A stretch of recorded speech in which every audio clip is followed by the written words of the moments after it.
Hello everyone. कल्क चे उपकल्पना काय आहे? चूर्ण. हे चूर्ण म्हणजेच काय म्हणू शकतो आपण की ड्राईड फॉर्म ऑफ कल्क आहे.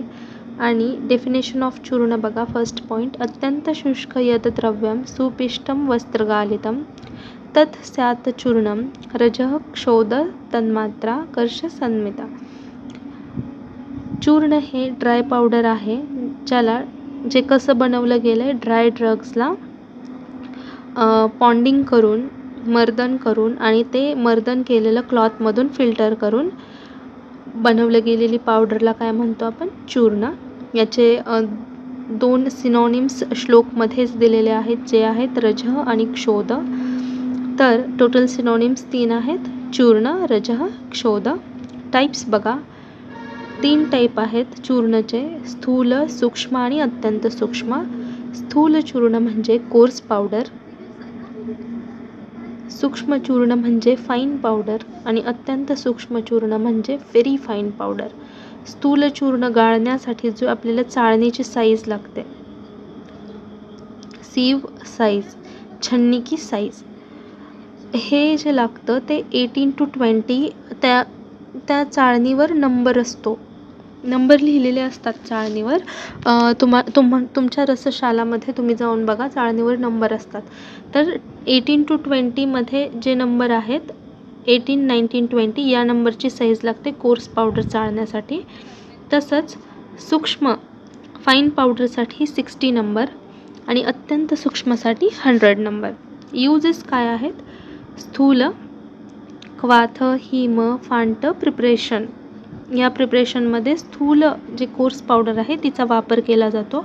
सूक्ष्म जी आहे ती वटीकल्पना किंवा इंटरनल ॲडमिनिस्ट्रेशन असेल तर त्यासाठी सूक्ष्म पावडर यूज केली जाते. आणि अत्यंत सूक्ष्म पावडर कशासाठी यूज केली जाते? तर इंटरनल ॲडमिनिस्ट्रेशन आणि नस्य.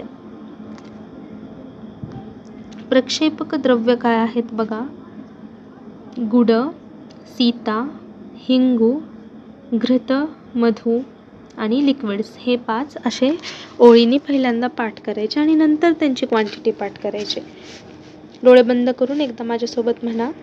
गुड, शीत, हिंगू, घृत, Madhu, liquids.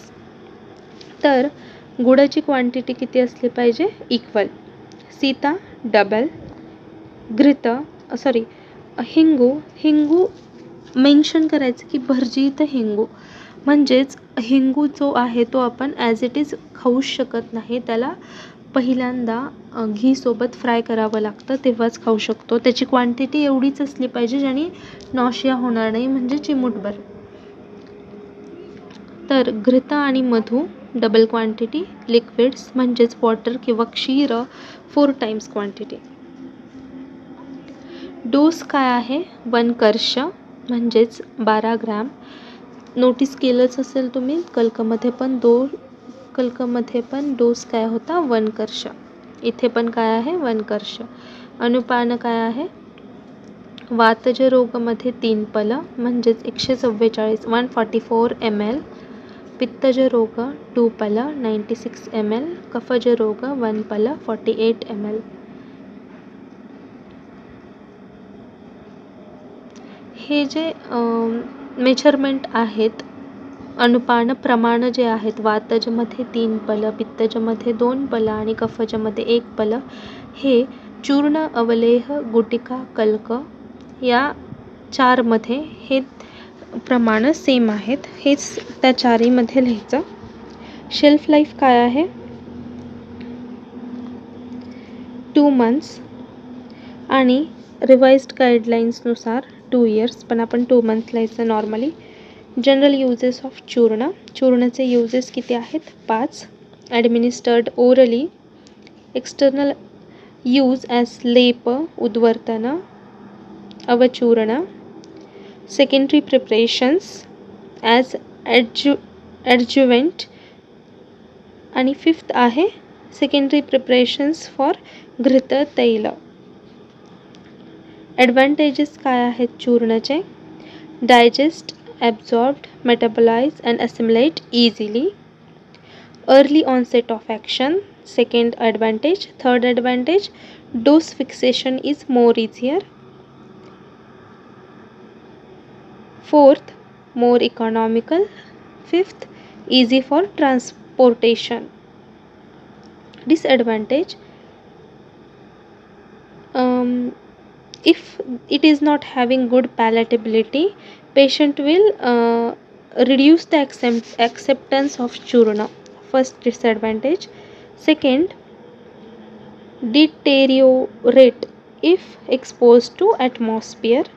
Third, volatile oil, hydrophilic and hydroscopic property वाले जे ड्रग्ज असतात त्यांचा यूज नाही करायचा चूर्ण बनवताना.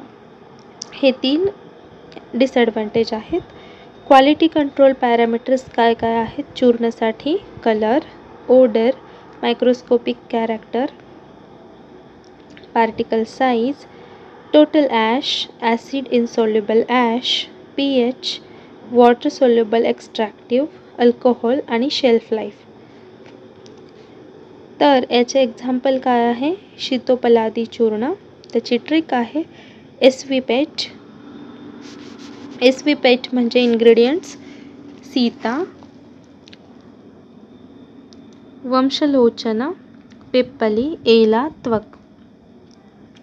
क्वांटिटीचे पण ट्रिक आहे. खालून वरती डबल करत जायचं. 1, 2, 4, 8, 16 आणि कर्षमध्ये क्वांटिटी आहे.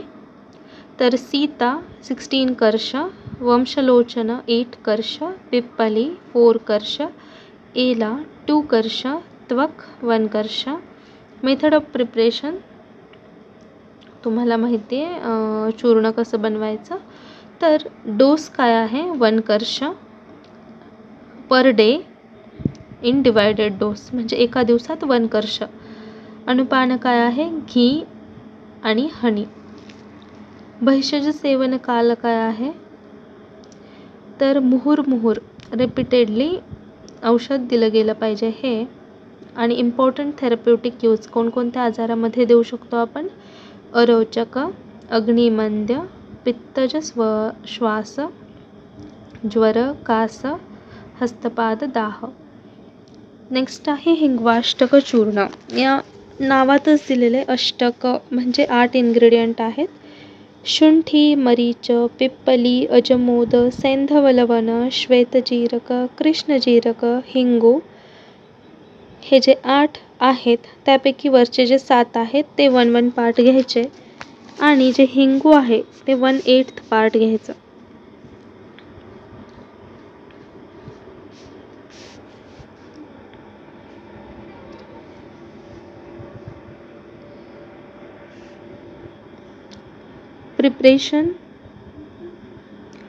प्रिपरेशनमध्ये सगळे जे इन्ग्रेडियंट आहेत ते सुरुवातीला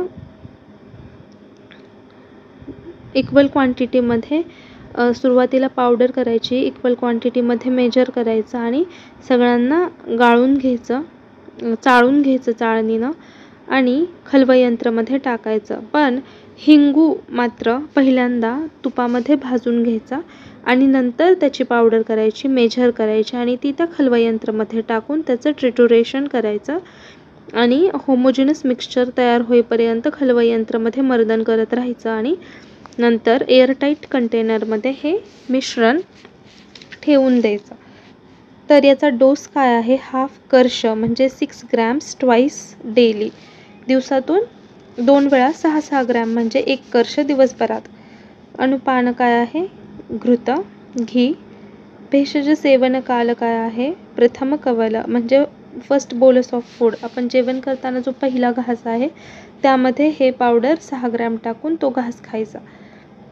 आता हे द्यायचं कधी? तर अग्निमांद्य, शूल, गुल्म, वातरोग या डिसीजेसमध्ये हे दिलं जातं. या प्रकारे आपलं चूर्ण चॅप्टर संपलेला आहे. Thank you so much.